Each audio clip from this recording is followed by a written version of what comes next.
1,000 injuries of Fortunato I had borne as best I could. But when he ventured upon insult, I vowed revenge. You, who so well know the nature of my soul, will not suppose, however, that I gave utterance to a threat. At length, I would be avenged. This was a point definitely settled, and the very definiteness with which it was resolved precluded the idea of risk. I must not only punish, but punish with impunity. A wrong is unredressed when retribution overtakes its redresser. It is equally unredressed when the avenger fails to make himself felt as such to him who has done the wrong.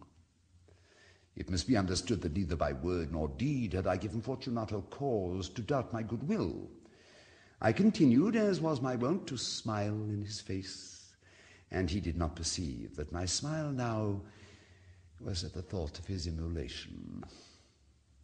He had a weak point, this Fortunato, although in other regards he was a man to be respected and even feared. He prided himself on his connoisseurship of wine. In this respect I did not differ from him materially. I was skillful in the Italian vintages myself, and bought largely whenever I could.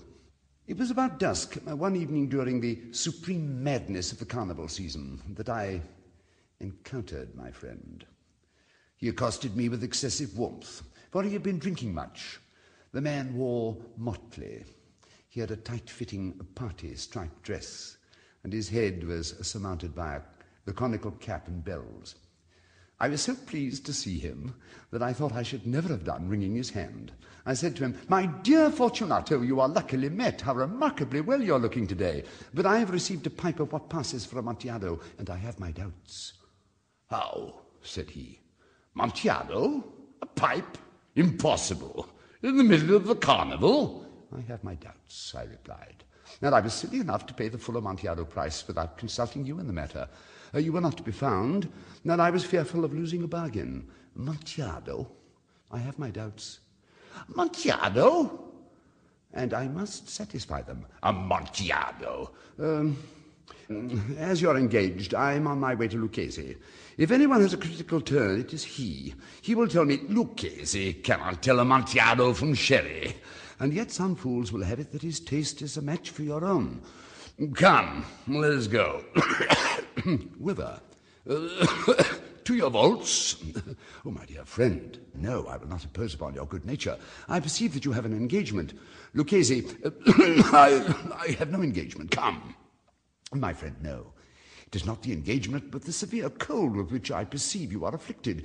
The vaults are insufferably damp. They are encrusted with nitre. Let us go, nevertheless. The cold is merely nothing. Amontillado? Oh, you've been imposed upon. And as for Lucchese, he cannot distinguish sherry from Amontillado. Thus speaking, Fortunato possessed himself of my arm. Putting on a mask of black silk and drawing a roquelaire closely about my person, I suffered him to hurry me to my palazzo. There were no attendants at home. They had absconded to make merry in honor of the time. I had told them that I should not return until the morning, and had given them explicit orders not to stir from the house.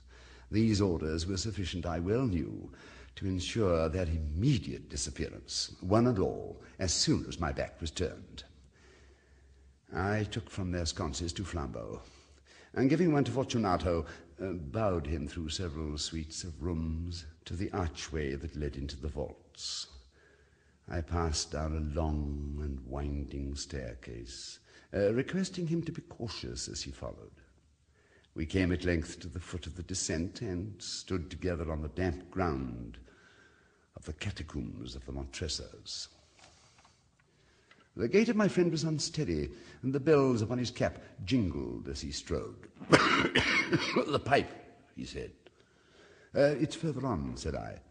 "But observe the white webwork which gleams from these cavern walls." He turned towards me and looked into my eyes with 2 filmy orbs that distilled the rheum of his intoxication. "Nitre?" he asked at length. "Nitre," I replied. How long have you had that cough?"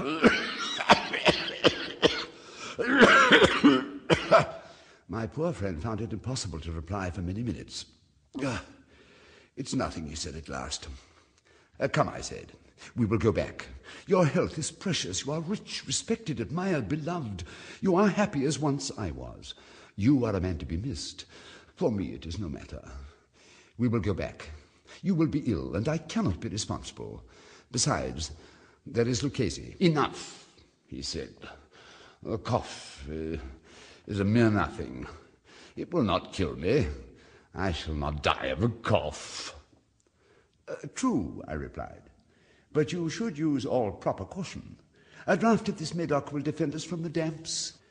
Here I knocked off the neck of a bottle, which I drew from a long row of its fellows that lay upon the mould. Drink, I said, presenting him the wine. He raised it to his lips with a leer.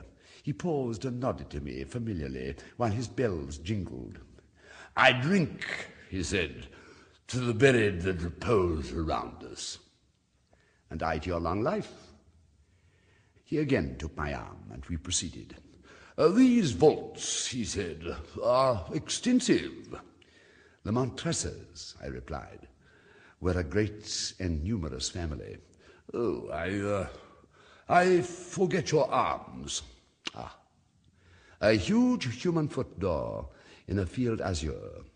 The foot crushes a serpent rampant whose fangs are embedded in the heel. And the motto? Nemo me impune lacessit. No one provokes me with impunity. Good, he said. The wine sparkled in his eyes and the bells jingled. My own fancy grew warm with the Medoc. We had passed through walls of piled bones with casks and puncheons intermingling into the inmost recesses of the catacombs. I paused again, and this time I made bold to seize Fortunato by the arm above the elbow.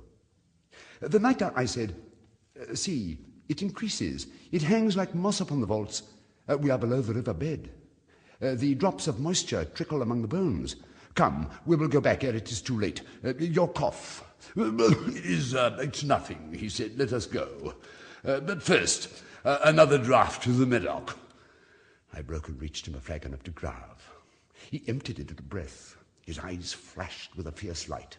He laughed and threw the bottle upward with a gesticulation I did not understand.